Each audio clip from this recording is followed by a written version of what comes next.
Жалпыңыздарга салам айтабыз, урматтуу көрүүчүлөр. Бүгүн Супер ТВ телеканалында маек. Конокто ким десеңиздер, тамашачу, тамада алып баруучу Дастан Мухаммед мырза. Сиз буга чейин ошо 1 жыл мурун маек берген экенсиз. Ана багы бойдок болсуз. Бойдок, шок, тентек, сүйлөгөн сөздөр дагы башкача. Бойдокчулук, ооба. Бойдокчулук кезде мындайча айтканда өзүң үчүн жашап каласың да, эми өзүң үчүн любой жака барып, кылганын кылып, мисалы бул жака кетиш керек болсо, бирөө десе, давай, анан бул жака барып келели, давай. Бош, давай, мен бошмун, давай. Анан кийин үйлөнгөндөн кийин жоопкерчилик өтө көп болуп калат экен. Өтө эле жоопкерчилик келип калат экен. Анан досторум келип, жүр кеттик десе, мурдагы давай деген Дастан жок экен. Бош эмесмин да. Артка. Анан буга чейин өзүм башыма түшкөн эмес, досторум айтса, сен аялыңдан коркосуң да, жөнөтпөйт да.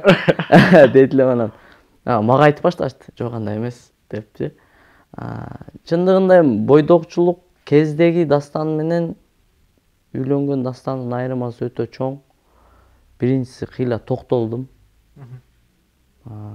Шок болбой калдым. Маанисиз жүрүүлөрүм токтоду.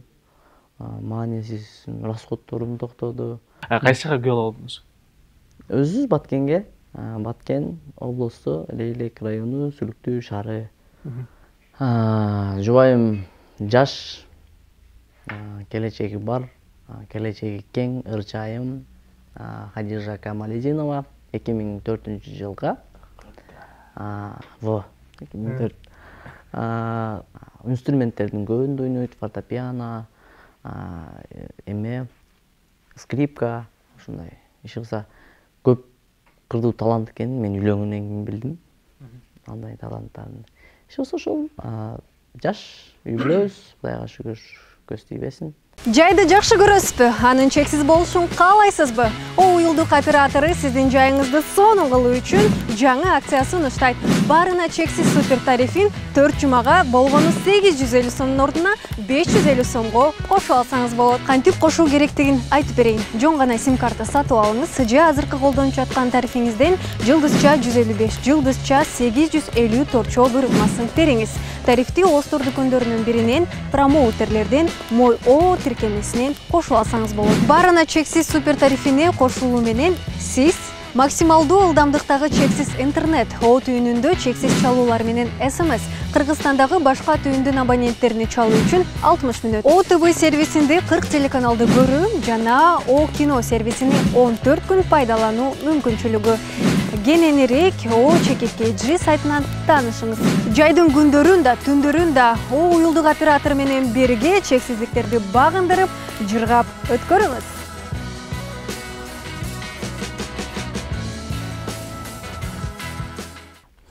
Үйлөнгөнүңүздөр 6 ай 2 болду азыр. 6 ай 2 күн 12 саат.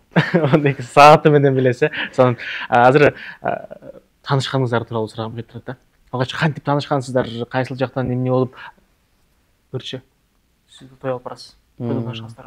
Эми тойдон таанышканбыз да. 2021-жылы 24-октябрь күнү бизде Кадамжай, Баткен облусу Кадамжай шаарында Алга деген айыл бар да.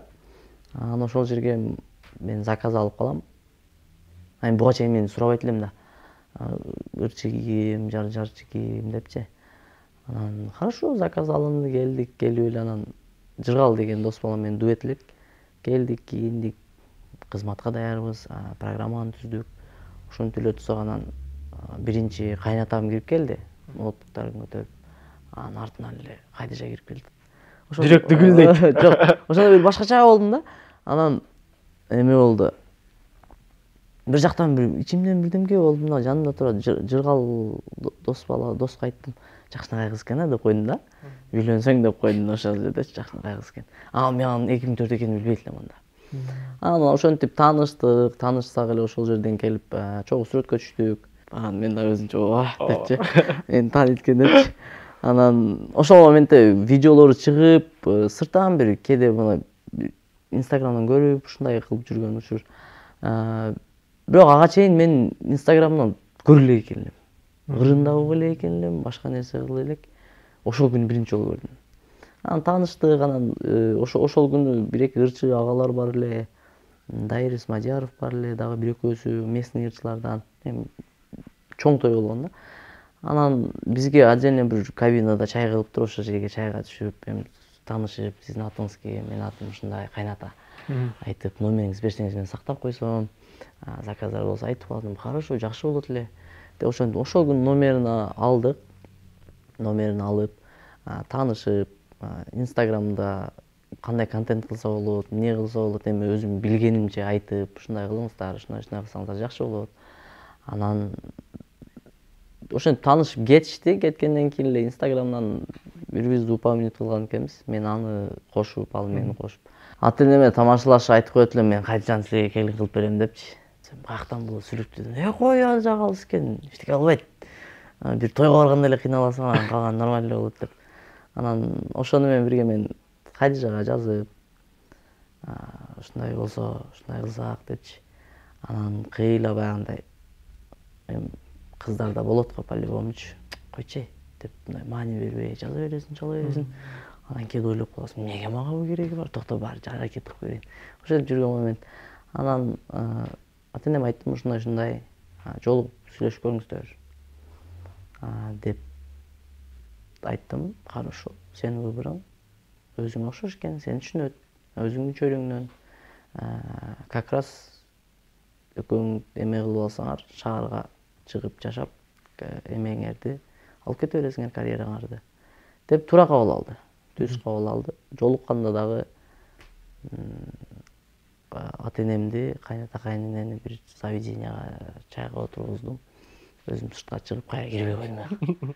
Өздөрү сүйлөштү, өздөрү чечтин да. 3-4 сааттай сүйлөшүп чыгып, макул силерге жоопту беребиз. 2 жылдан кийин турмушка чыгам деп аткан да. Өзү дагы ата-энеси дагы. Анан чыгып эле кабарын берип, сразу эле той башталып кетти. Баягы үйлөнөм деп жүрө берет экенсиң. Үйлөнүш кыйын экен, бирок той баштап койсо оңой экен да. Үйлөнөм да, эмне кылсам экен, качан той, кимге үйлөнөм, билбейм деп жүрсөң жүрө берет экенсиң. Болду, мен үйлөндүм десең, той сразу бир жумада болуп кетет экен. Бир айга сыйып сүйлөштүңүз. Ооба. Анан үйлөндүңүз. Дароо эле. Эми арада кандай Тааныштык болду. Жок, бир ай дегенде кандай? Биз эми мисалы 1 жыл ашык бири-бириз менен симпатия болуп, жазышып, чалышып жүрсөк, эми симпатияны мен качан сезип калдым. Бул Кадижа менен Инстаграмда жазышып жүргөндө WhatsApp номерин алдым. Кайната өтө катуу карайт да. Анан айтты, этият кылып жазасыз, атам билсе урушат деп. Хорошо деп. Кыздардын эмеси бар экен го. Эми предложканы андай кылбайт да. Кыз жигит болом десеңиз дагы жакшы бир нерсе кылбайсызбы деп баштады. Анан кылам дейсиң, бирок менде дагы аракет кыласың. Баягы убакыт мага каршы жүргөндөй да. Кичине жакын болгондон кийин мен үйлөнүш темасын баштадым уже. Себептен ата-энем үйлөн, атам сүйлөбөй койгон бир жума мага. Деп үйлөнөм, жашым эле 25 сага жаш эмес, ушинтип жүрсөң жүрө бересиң. Күн сайын тамактанабыз. Семейный тамактанып, үй бүлө менен тамактанып отурабыз. Сөздөрдү айтылат. Качан үйлөнөсүң деген сөз. Тамак тез жыгында батан кылып туруп кетсең, успеть кылсаң, кеттиң болбосо башталат. Киресиң, ачык. Ушинтип жашап калдым. Анан уже үйлөнүш темасы болду. Жок, мен тийбейм 2 жыл деп койду. Хорошо деп. Анан ошол дагы бир тойдо жолугуп калдык. Айттым, короче, үйлөнсөк үйлөнөлү. Жок, өсөбүз. Мен сени колдойм. Сен мени колдойсуң. Ушинтип жакшы бир үй бүлө куруп алабыз десем, жок деп койду. Жок дегенден кийин хорошо. Макул, ишиңе келек деп кеттим. Номерлерди удалить этип, уже болду, уже настрой башкага койдум да мен. Үйдөгүлөргө айттым, болду, мен үйлөнбөй калдым, жазга үйлөнөм. Ороз айын чыгарып, жайга жакын. Ырчы эжекебиз бар, Динара Садыбакасова деп. Ошо чалып калды, видеозвонок. Алсам, кандай сумкам, жакшы, рахмат, өзүм шайыр жүргөн эже да. Укам, кандайсың деп эле сүйлөшүп, жакшы, өзүңүз кандайсыз? Кетти 11:30, жарым сааттан кийин той бүтүрөм деп турам. Анан ошентип эле машинасына минип кетип эле жанын көрсөтпөй Кадижа отурат. Дедим, бирдемке болчу да дедим. Всё, эмне болду? Тойду бүтүрүп, ушул жерге кел, Ажыба бир кафе бар. ошол жерге кел. Анан макул барам деп өчүрүп барсам барбасам зачем барып деп ойлонуп же барып койсомбу деп баягы жерде ойлонуп отурдум. Анан барсам бирдеке болсо дейт атасыз. Анан чечтим. Тойдон чыгып мен досторума жолугушум керек. Классташ досторума жолугушум керек. Алар күтүп отурат мени. Анан азыр барам, учурашам, счетту төлөйм, эмне жесе. Төлөйм дагы сразу чыгам. Деп анан кирип отуруп эле учурашып кичине ысык чай, бир чай ичтик. Ысык бир пияла чай ичип отургандан кийин эле Кадиржа айтып калды. Биздин тойдо өзүңүз жар айтасыз да, депчи. Кайсы той? Десем, экөөбүздүкү дейт. Өзү айтты. Өзү айтты. Жок, ал нерсе билбейм. Көп нерсе бизге Кудайым өзү подарка кылып, белек кылып койгондой эле болду ошол моменттечи. Кокустан Кадиржа эме болуп калды, ыраазы болуп кетти. Анан жок жерден кайната кайнене общий кызылкага келип калышты. Ошентип анан кайсы той десем, экөөбүздүн тоюбуз дейт. Экөөбүз үйлөнүп атабызбы десем, ооба. Сен 2 жылдан кийин чет элең го десем, мен ойлонуп көрдүм дейт. Мен эмне дейишимди билбей калдым, өзүмчө эле отурам бирдемге болуп анан. Хорошо, ата-энелер жолуктуралы дедим. Мен бир нерсени айтам. Кадиржанын көзү башка кылган да меничи. Прям көзүчө. Көзү башкача да. Караштары, мынтип, эркелештери, көзүнөн бардык нерсени көрүп койсоң болот. Анан көзү постоянно усталый вид, көзү грустный болуп жүрө берет эле да. Кээде мындай жаркырап, жанып турган моментте мен Кадиржага айттым, мен сенин көзүңдү сүйгөм десем, ал дагы айтты, менин көзүмдү көбү сүйгөн депчи. Тойлорго көп чыгасыздар бирдиңиздер, туурабы? Жок, биргеликте же болсо жалгыз-жалгыздачы. Анан кыз жигит кезинде баягы иштеги жактыруу сезим болуп жүрдү да. Ошондо тойлорго чыкканда артынан ээрчип жүргөн күндөр болду. Кайтарып охрана болду, күзөттө. Тойго келгенде ким бүгүн Кадиржа келет десе, ох деп элечи, айтты Кадиржа келет дегенде эле кийимдерин карап, мындай чаң болсоң арчып, мындай галстугун турлап, чачтарың оңдоп. Ошентип каласың, анан келгенде сүйлөшүп 5-10 мүнөт сүйлөшүп отурсаң депчи. Анан бирок сүйлөшүп отурсак, өзүбүзчө отдельно сүйлөшүп көп отурган эмеспиз.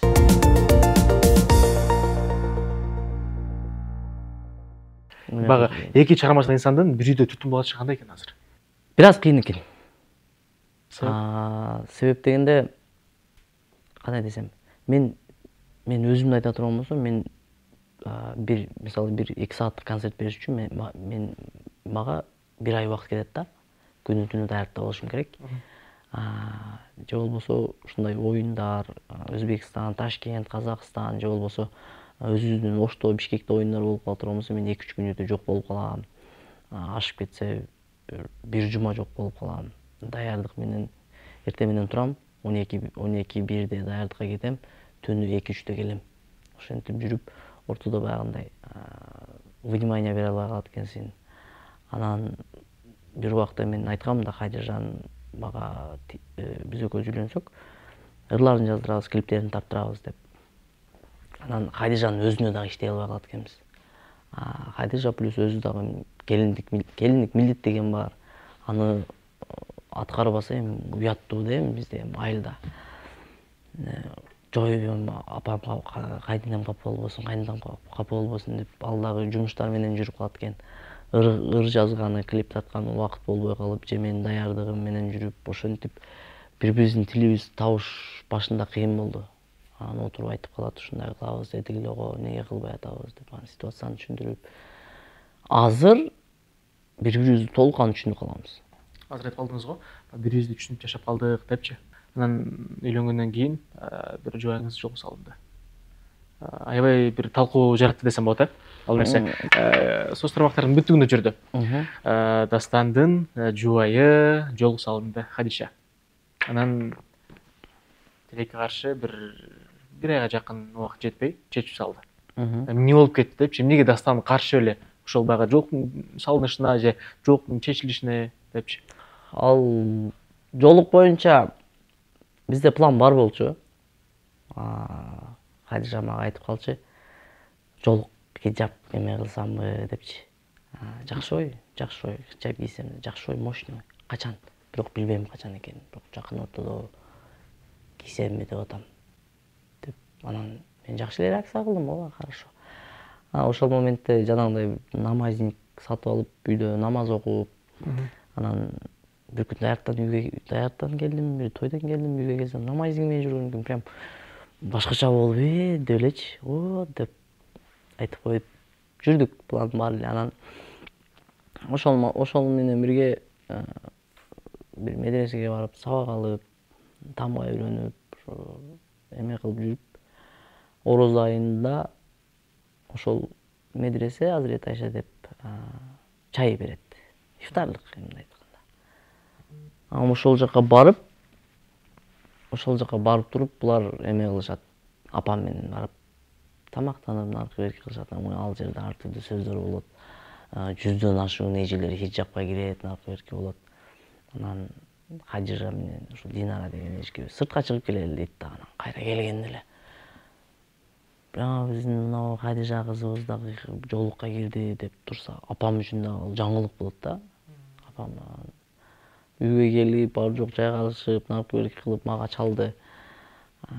Ушундай бир тууган эжем чалып сүйүнчү бер, сонун жаңылыгым бар. Болсун. Бересиң бербейсиң? Берем. Не болду десем, видеосун телефондун монитörүнө буруп, Хадижаны көргөзүп атпайбы? Прям жоолукчан. Мен билген Хадижа башкача болуп кеткен да, мындай. Кандай десем, нурлуу болуп, башкача көрүнүп, мурдакыдан дагы сулуу болуп көрүнүп калган. Мен бирөө келип туруп артымдан чапкандай эле болду да. Отуруп калдым, токто. Эми Хадижа жоолукка кирген болсо, мен дагы деле жоопкерчиликтүү болушум керек, Хадижага достойный күйөө болушум керек депчи. Ошентип ойлонуп, анан кичине бир ичимде бир кыжалачылык болду, тынч болбоду да. Сыртка чыгып өзүнө чалып, кади Инстаграмга видео киргизген экен, чалып, молодец, сыймыктанам, мен сенин выборыңды сыйлайм, всегда айтам, мен выборыңды сыйлайм, молодец. Бирок жакшы ойлондуңбу десем, ооба, мен ойлондум, чечтим, болду, все деп ошол күнү даярдыктан тез эле чыгып бардым. Барып экөөбүз сүйлөшүп кирсем, хиджап жан атайын мени күтүп, саат 1-2 жолун чечпей отуруптур, баягы формасынычы. Анан келдик, көрдүк, экөөбүз сүйлөштүк, не болду, жакшы. Анан ошентип кеткенден кийин билгенбиз биз, если мындай каршылыктар болушун. Башында эле салынганга чейин билгенбиз, и салынгандан кийин дагы кандай реакция болушун билгенбиз да, экөөбүз теңчи. Кимден анан качан кандай реакция болушун да билгенбиз. Бирок мен айттым, давай, ким не десе ошо десин, сен туура иш кылдың. Хадижа дагы айтты, мен бул ишим менен сизди, атамды, бир тууган инимди бейишке алып барам бул иш менен. Мен айттым, ким не десе ошо десин, элдин сөзүнө эч ким кулак салба. Жакындардын сөздөрү болушу мүмкүн, башка адамдын сөздөрү да болушу мүмкүн. Бир аз чыдап коелу, 1-2 айда өзүнө келип калат. Анан ортодо көз шопинг кылып жүрдүк, жанагындай хиджапка кетчү кийимдерди алып, кең кийимдерди, жанагындай эми баягы көйнөктөр, шымдар уже кийилбей, юбкалар кийилбей калган. Үйдө бир шифонер кийим бар, анын уже жарымы кийилбейт да, жарымдан көп кийим. Анан жаңы нерселерди алып жүрдүк. Ошентип жүрүп 15 күндөн ашык өттү. Өткөндөн кийин ошо биз корккон реакциялар башталды. Анан эми ким кандай эмне деди, секрет болуп калсын, ар кимдин өзүнүн бир жакшы секрети болот го. Ким мага чалды, Хадижа чалып, ушундай болуп атат, ушундай нерселер, ушундай сөздөрдү уктум. Чечет окшойм деди. Мен айттым, хорошо, мен дагы бир жолу айтам, сенин выборуңду сыйлайм. Бирок эртең чечкенден кийин элдин сөзү, башка адамдардын, жакындардын сөзү, көз карашы өзгөрөт, кыйналасың. Элдин сөзүнө калган жаман десем, не кылабыз эми, ушундай болуп атат деди. Хорошо. Ага чейин анда сөздү көтөрө албай кетсе керек жубайыңыз мисалы. Эми мисалы ошол нерсеге алып барган. Эми ал жерде кандай сөз болгон, эмне делген мен билбейм. Ал мен үчүн караңгы да. Бирок ошого жеткирчү сөздөр болсо, демек каттуу эле сөздөр болгон да. эми өзүнүн үйү билебиз. Анан эң башкысы биз эми Кадижа ырдайт го. Ырдаган учурда жолугу уже өзүнүн карьерасына дагы таасирин тийгизип баштады да. Мындай кандай десем, карьерный рост уже карьерасы токтоп калды десек болот мындай. Токтоп калды десек болот. Анан жолук менен ата-эне жөнүндө, табият жөнүндө, ыйман жөнүндө ырдап, сүйүү жөнүндө, башка нерсе деген нерсе болбой калат экен. Азыр элге эмне кылсаң дагы туура эмес да. Бир жакшылык кылсаң дагы тартпай эле койбойсуңбу дейт. Жакшылык кылбасаң да кылып койбойсуңбу дейт. Эмне кылсаң да эл ошонусу менен эл да. Ошол нерселер кетти. Бияктан жаш эле туруп оронтуп койдум. Мени личкама жазгандар болду. Бул эмне кылганың, Кадижаны жаш эле туруп оронтуп. Мен оронткон жокмун аны. Ал өзүнүн каалоосу менен. Деп кээ бирisi жакшы жазды, кээ бири ийгилик каалады. Ошо карьерный ростубуз дагы бизге тоскоолдук кылды. Ал бир себеби. Карьерный рост бир себеби. Майда чүйдө дагы бир себептер бар. Эң башкысы эми ушундай болуш керек экен, болду. Эми башында ыйлады. Эмне дейсиң, ол жерде Кадижага өзүнө оор болуп турат да. Менин сөзүм ашыкча ужечи. Десең, поддержка кылган адам болуш керек го. Мен дагы ушул поддержканы бербей койбойн дедим дагы. А так мен дагы билип турам, итог жыйынтык кандай болот, башкалардын реакциясы кандай болот, өзүбүзгө ал кандай таасир кылат, үй бүлөбүзгө дагычы. И таасирин берди ал нерсе. Үй бүлөбүздүн маанайы жок да. Кадижадан көрүнүп турат, что ей обидно да, ичинен өзүн жеп аткан. Кыжалат, эмне болот, кандай болот. Көчөдө кетип атканда элдин көз карашы башкача болуп. Атама айтпадым, мен апам айтат деп элем. Апа ушундай Кадижа жолуктан чыгып калды, жол чесип салды. Неге? Ушундай деп. Болгон дей. Прямо ачык айтпасам да, бир-эки детальдарын айтып койдум. Макул балам, өзүңөр билесиңер. Бирок намазын токтотпосун деди. Эң эмеси жеңем башкача реакция кылды да. Жеңем өзү жолукчан бир тууган агамдын келинчеги. Мындай кыйналып жүрдү. Мага айтпайт, бирок көрүнүп турат да. Анан Кадижа келип экөө сүйлөшүп, дагы эме кылды. Анан Кадижа жолук чечкенден кийин ушундай кыл деп жакшы кеңештерин берди, например болду. Ошентип эми азыр кыйын болду, бирок азыркыга чейин жазгандар бар, айткандар бар.